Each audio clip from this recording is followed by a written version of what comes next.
What's up, everybody? This week, it's gonna be a little bit different. Today, I'm gonna talk to you about my camera setup and what I use in my rig for filming videos.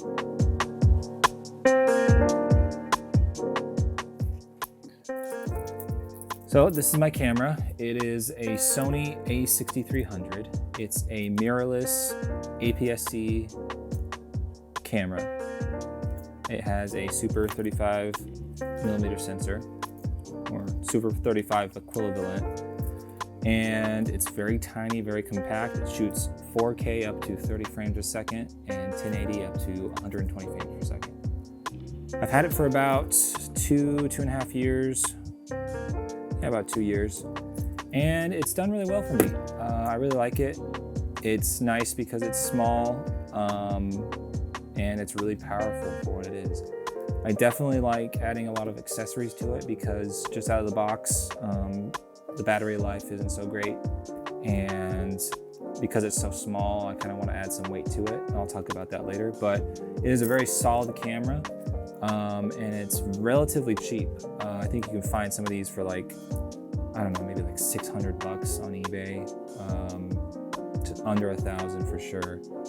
And it's definitely a good starting camera because you got 4K, you got slow motion, a lot of good features, good autofocus. You have S-Log2, S-Log3, which we probably will talk about those later, but those picture profiles can really get you cinematic looking images if you can color grade it correctly and expose it correctly. But it's a really good camera. I love Sony cameras. I've shot with the A7S II, A7 III. I've shot with the FS7, which I love a ton. And I really like what I can do with Sony cameras. I've gotten used to them. So it's a good camera for me right now. And I am looking to upgrade to another camera, but I'm still gonna keep this camera around for sure because it is just a really powerful camera for the money and for what it can do. So the next important thing you want in your camera rig, your camera setup, whatever you want to call it, is a lens. And people say that the lenses are even more important than a camera, especially when you're thinking about switching cameras or moving cameras. Before you think about getting a new camera, think about getting a really good lens because the lenses are an investment. You can take those with you throughout all your camera bodies.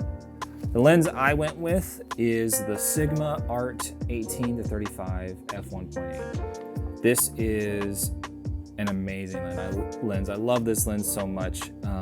Honestly, it stays on my camera most of the time. It's just really, really nice. With f1.8, you can do a lot of low light, which really helps this camera. It does really good in low light, but having that extra capability of going that low of a stop really does help in low light. It's also super sharp, really good images. It really helps, especially in 1080 when I'm filming in slow motion on this lens. It really helps to keep it nice and crisp. I love the focus ring. It's really smooth, so when I'm doing manual focus, I can pull focus really well, and I like doing that a lot. So it's a really solid lens. It is a Canon mount, EF, so I have to use an adapter. I'll talk about that later, but the good thing about that is I can go to Canon mount cameras, no problem, because I already have a lens that I can just adapt to it. Well, I don't have to adapt to it, I can just put it on there and it works. It has the same mount. So if I ever move to another camera, I have this lens and it's super easy to adapt to a bunch of different cameras. So it's a solid investment.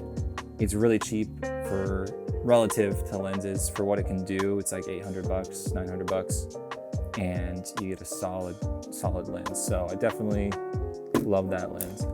Now I also pair that with its sister lens, the 50-100 f1.8. So basically these two lenses combined kind of give me everything I need as far as focal range goes, because this is my telephoto lens, all the same qualities of the other lens, really great zoom range, f1.8, it's really sharp and really good focus ring.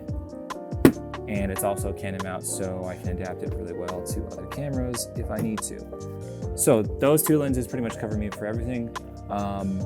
But I do have one more lens that I use. This is the first lens I got with the camera. It's the 18 to 135, 3.5 to 5.6 Sony. It's got image stabilization in the lens. And it's really solid. It's a good kit lens. It has a really good range. It's a variable aperture, so it doesn't stay consistent, but f5.6 is really nice outside. And if I really don't know what I'm shooting, I like to use this lens. It's really solid, and I can shoot pretty much anything with this and be fine. I've shot a lot of things with this already, and it's never let me down, really. So it's good, solid all-around lens. So basically, lenses are really important. If you want to invest in camera gear, make sure to invest in good lenses, and you'll never go wrong. Now, for my adapter for the Sigmas, I use the Sigma MC11 adapter. So this is specifically an adapter for these lenses to Sony E-mount cameras. And the reason I chose this was because I just wanted the best functionality out of these lenses. The autofocus adapted to the Sony isn't the best, but with this adapter, it's really the closest you can get with the lens. So if I ever need to throw it into autofocus, which I've used a lot, this is a good choice, and it's never really failed me. The one thing about these lenses, the Sigmas in particular, not the Sony's fine. Sigmas, when they're autofocusing, they do make a lot of noise, the focus motors, so something to think about. It hasn't necessarily bothered me too much. I have an onboard mic on my camera, and it doesn't necessarily pick it up all the time. So it's kind of annoying, but something you can get around. So that's my camera. Those are my lenses. What else do I use in my rig? So the next big thing I like to have is a cage. So this is a camera cage. Basically, it's a big piece of metal that goes on the cage, on the camera. You fit the camera inside and kind of protects it, and adds all these little mounting points on top of it so that you can mount different accessories. So as you can see on here, I have a top handle, so I can, hold the camera like this. All the weight is resting down. It helps with handheld shooting because the weight kind of helps you to get rid of all those little jitters that your hands make, especially with as small of a camera as this. You're gonna make a lot of jitters, so you want to add a lot of weight, weigh the camera down, and even though it's heavy, it kind of sucks, it really does help with the shots that you get. So I love top handles, I love cages. You can really do so many things with this. It's like a Swiss Army knife. It is something that I usually always have on my camera unless I am just doing some leisure shoot or just some outdoor stuff that I don't really care about just for fun, and I may take it off for the weight, but I always have a cage on my camera, and it really helps accessorize everything. Next big thing I like to put on there if I'm doing my full camera rig is a monitor. If you can see on the camera, the screen on the back is like super small. It's very tiny, and it doesn't look really good. It doesn't look really good in direct sunlight. I usually like looking through the viewfinder because it can kind of block out everything. You really get to see a good image. But having a monitor on top really does help a lot. So I can see my framing, I can see my exposure. And this one has worked well for me. It has a little mount right here, and I can put that on my cage in a lot of different places wherever I want. This can swivel. And it also has the double bonus of powering my camera. So this is a dummy battery that I put inside the camera, and then it plugs in to the side of my monitor. And I can power, instead of using the camera's battery, which is this little tiny thing which lasts like not even an hour, I can use this battery which lasts a couple hours on the back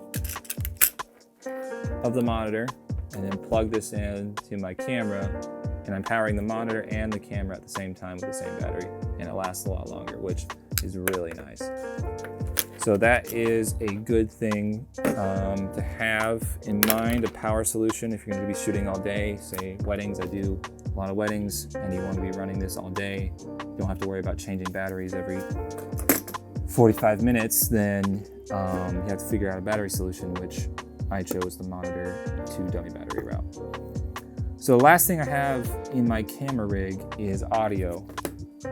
And what I got is this Audio Technica shotgun mic. It plugs in on the side of the camera to a microphone jack. And I also can mount this in multiple places on my camera rig, on my cage, on my top handle. And that really just comes in handy because it's a lot better than the onboard microphone in the camera, and it's more directional. So a shotgun mic, basically the way it works is it has what's called a cardioid pattern. So instead of just picking up every sound around it in like a circle, it's more focused. It has a little cone that's shooting out, so it can reach out and capture sound in a cone instead of all this sound all along the sides. So you can really be directional. So whatever you're pointing at with your camera, you can capture it really well with this. So it comes in handy, especially when you're running and gunning and you're just pointing around to different things, you can capture the audio. So that is my main camera rig. And there's a few other things that I use with it, but if I'm just doing handheld, just the camera rig itself, that's what I go with. I got my power covered, I got my monitor covered, my audio and my lenses. And if that's the only thing, all the accessories I have, then I can shoot all day on that and still really get good stuff. Another thing that I bought recently was a monopod, and that thing is amazing. If you're wanting to buy something like a tripod, or you're on the fence about like a gimbal or whatnot, go for a monopod. It's really versatile, and trust me, it won't let you down because you can be in so many different situations. You don't have to set up the tripod and be really big and bulky. It's just one leg, you can set it up and you can move around so quick. And you know, I use it at weddings a lot because it's really fast paced. Sometimes you have to be in tight spaces, sometimes you're around a lot of people. The monopod really helps because I can just kind of be really small, really tight, but have everything I need and have a stable shot, especially if I'm doing like on the dance floor, getting the father-daughter dance or something like that, and I want to be out of the way. I can be on my monopod, getting the stable shot and not have to be spread out really wide. So I really like the monopod a lot. There's a lot of cool things you can do with it, really versatile, and I really liked that purchase. Other than that, I think that's about it for my camera rig. Let me know what you guys think about this. I am always looking for new stuff. I'm always searching for a new camera. I'm always on the fence about certain things, but I definitely really like the Sony A6300. If you're thinking about a camera and you want to get started in video, this is a great camera to get started out in. It's really cheap and it shoots great video. Can't go wrong with it. So yeah, let me know what you guys think about my camera rig, any improvements you think we can make to it, any suggestions, any questions you have, let me know. And check me out next week for another video.